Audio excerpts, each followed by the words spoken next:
Welcome to vegetables magic. ఈరోజు మన road side అమ్మే చల్ల పునుగులు ఎలా తయారు చేసుకోవాలో చూపించబోతున్నానండి. చాలా సింపుల్గాను నూనె కూడా పీల్చవన్నమాట. వీటిని ఎలా తయారు చేసుకోవాలో వీడియోలోకి వెళ్ళి చూసేద్దామా మరి. ముందుగా ఒక బౌల్ని తీసుకొని దానిలోకి 1 కప్ మైదాను వేసుకోవాలండి. మీకు మైదా బదులు కావాలి అనుకుంటే దానిలోకి గోధుమ పిండిని కూడా వేసుకోవచ్చు.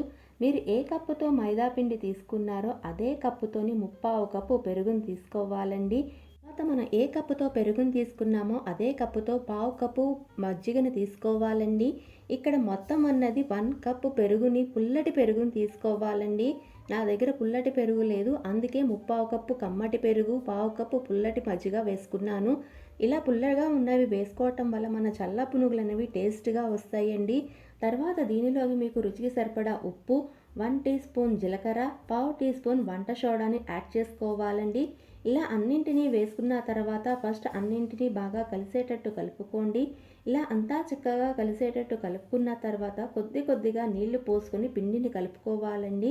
ఒకవేళ మీరు ఒక్కసారి ఎక్కువ వాటర్ పోసుకొని కలుపుకున్నట్టయితే పిండి అనేది చాలా లూజుగా అయిపోతుంది. పునుగులు వేసుకోవటం కష్టము, అంతేకాదండి నూనె కూడా పీల్చేస్తుంది, షేపులు కూడా సరిగ్గా రావన్నమాట. సో ఇక్కడ కన్సిస్టెన్సీ అన్నది చాలా ఇంపార్టెంట్ అండి. సో నేను ఇక్కడ చూపిస్తున్నాను చూడండి. ఈ విధంగా పిండిని కలుపుకున్న తర్వాత ఈ వీడియోలో చూపిస్తున్న విధంగా 2 నిమిషాలు బీట్ చేసుకోండి. ఇలా చేసుకోవడం వల్ల పునుగులు అన్నవి చక్కగా పొంగుతాయి.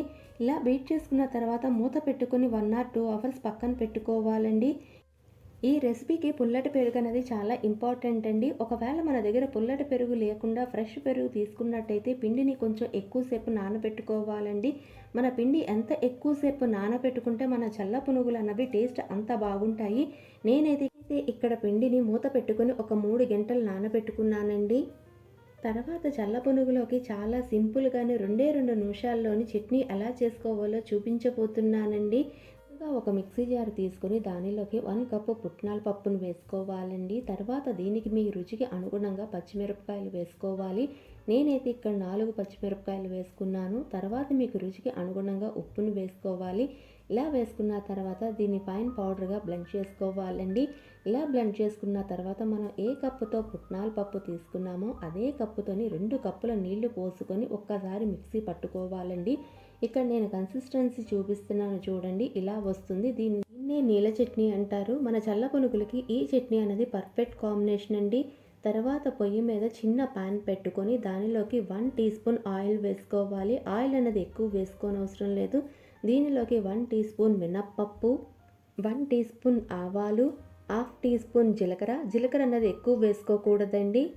తర్వాత మధ్యలోకి విరిచిన ఒక ఎండుమిరపకాయ, రెమ్మ కరివేపాకు వేసుకుని మన తాలింపుని బాగా వేపుకోవాలండి. ఇలా వేగిన తాలింపుని మన నీళ్ళ చట్నీలోకి వేసుకొని ఒక్కసారి కలుపుకోవడమే. అంతేనండి, మన చల్ల పునుగులకి పర్ఫెక్ట్ నీళ్ళ చట్నీ రెడీ అయిపోయింది. తర్వాత మన చల్ల పునుగులు వేసుకోవడానికి పొయ్యి మీద బాండీ పెట్టుకుని దానిలోకి డీప్ ఫ్రైకి సరిపడా ఆయిల్ని యాడ్ చేసుకోవాలి. ఆయిల్ అన్నది మరీ ఎక్కువ వేడెక్కనక్కర్లేదండి, కొంచెం వేడెక్కితే సరిపోతుంది. అంటే మన డీప్ ఫ్రైకి ఎలా వేడి చేసుకుంటామో అలా వేడెక్కితే సరిపోతుంది. అలా వేడెక్కిన తర్వాత దానిలోకి చిన్న గోళీల సైజ్ అంతా చల్ల పునుగులు వేసుకోవాలండి. పిండి అన్నది మరీ ఎక్కువ తీసుకోకూడదు, ఎందుకంటే ఇలా చిన్నగా వేస్తే కొంచెం వేగిన తర్వాత అవి కరెక్ట్గా మన చల్ల పునుగుల సైజు వస్తాయి. చూడండి, నేను వీడియోలో చూపిస్తున్నాను, ఇలా వేసుకోవాలి. చల్ల పునుగులు అన్నవి ఎప్పుడూ మీడియం ఫ్లేమ్లోనే పెట్టుకొని వేపుకోవాలండి. ఇలా వేగిన తర్వాత ఇవి లైట్ గోల్డెన్ కలర్ రాగానే మన చల్ల పునుగులు డిష్ అవుట్ చేసేసుకోవటమేనండి. అంతేనండి, ఎంతో ఈజీ అండ్ టేస్టీ చల్ల పునుగులు రెడీ అయిపోయింది. ఎంతో దీనికి మంచి కాంబినేషన్ అయిన నీళ్ళు చట్నీ కూడా రెడీ అయిపోయింది.